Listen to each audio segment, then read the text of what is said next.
Merhaba. Bugünkü konumuzun başlığı lens mi, gözlük mü? Görüldüğü üzere ben gözlüğü tercih etmiş durumdayım. Ama lensi tercih edenleriniz de vardır. Şimdi lens mi, gözlük mü konusuna nereden ele alalım, nasıl başlayalım? Bakalım. Şimdi bir kere gözler bana göre hani beyin önemlidir, kalp önemlidir, akciğer, karaciğer ama bence gözler vücuttaki en önemli organ. Biz görüyor olduğumuz için değil, yani görmek objeler anlamında söylemiyorum. Işıkla muhatap olduğu için ve ışığı beynimizde hakikaten bilgiye çevirdiği için gözler en önemli bence organ. Özellikle de sirkadiyen sistemde, biyoritimde, biyolojik ritimde gözler en önemli organ. Sonra deri gelir. Deri de ışığı aldığı için o da biyoritmin parçasıdır. Şimdi gözümüz diyelim, değil mi? Şöyle kirpiklerimize yapalım. Gün ışığını aldığı zaman onu dalga boyu olarak alıyor. Dalga boyu ne demek? Normalde gün ışığı nasıldır? Şeyi düşünün, gökkuşağı tayflarını, 7 tane tayf var değil mi? Başlıyor buradan, en son buraya kadar 7 farklı renkte gökkuşağı tayfı var ve bunların hepsi farklı dalga boylarında. Dolayısıyla bu dalga boyları hangi aralıklardaysa göze geldiğinde göz bu bilgiyi, ışık bilgisini beynin arkasında suprakiazmatik nükleus denen bir merkez var. Buraya iletiyor ve işte burası iç saat merkezi. Tamam mı? Ana iç saat merkezi, sirkadiyen merkez. Bu saat, yani gün hangi saat, işte sabah 7'de başka, 10'da başka, 12'de başka, 15'te başka, 17'de başka. Günün bu 7 renkli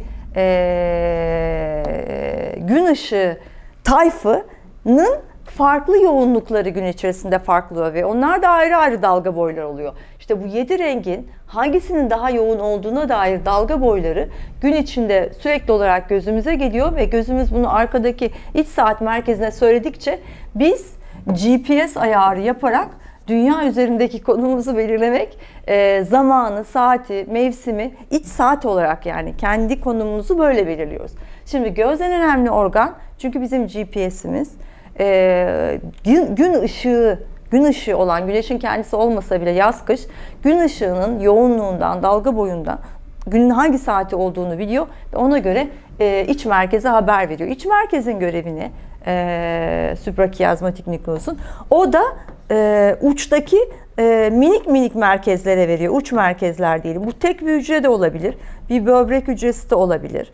Ondan sonra pankreasımız olabilir.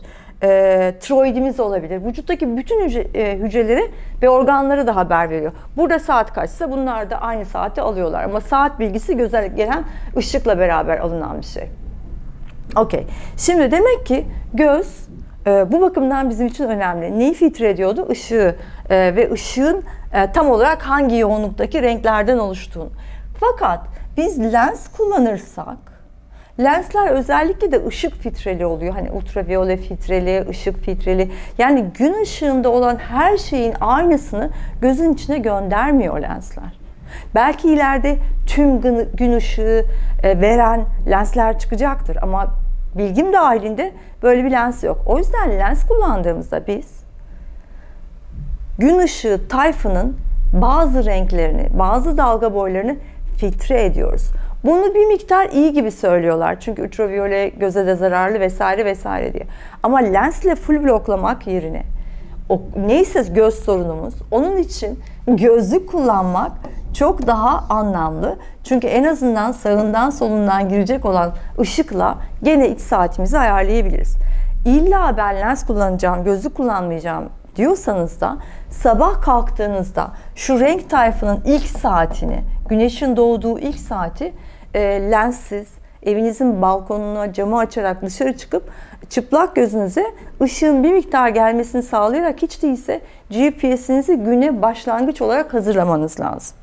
Bana göre lensler ileride tüm gün ışığı geçiren şekilde olacaklar veya hani lens kullanmak o kadar da iyi midir diye tekrar masaya bir soru işareti kullanacak. O yüzden lenslerinizi ara ara çıkarmanızı, çok lazım değilse görmek ya da okumak için gözlüğü tercih etmenizi, hiç yapamıyorsanız da sabah kalktığınız saatte bir süre için lenssiz ve evin dışında hani balkonda, camda olarak günün doğuşundaki erken saatlerindeki bu gün ışığı tayfındaki rengi gözünüze ve oradan beyninize göndererek iç saatinizi doğru ayarlamanızı öneririm. Benim lensler ve gözlük hakkındaki fikrim böyle. Gözlük bence lensten daha iyi. Teşekkür ederim. Beğenir paylaşırsanız sevinirim.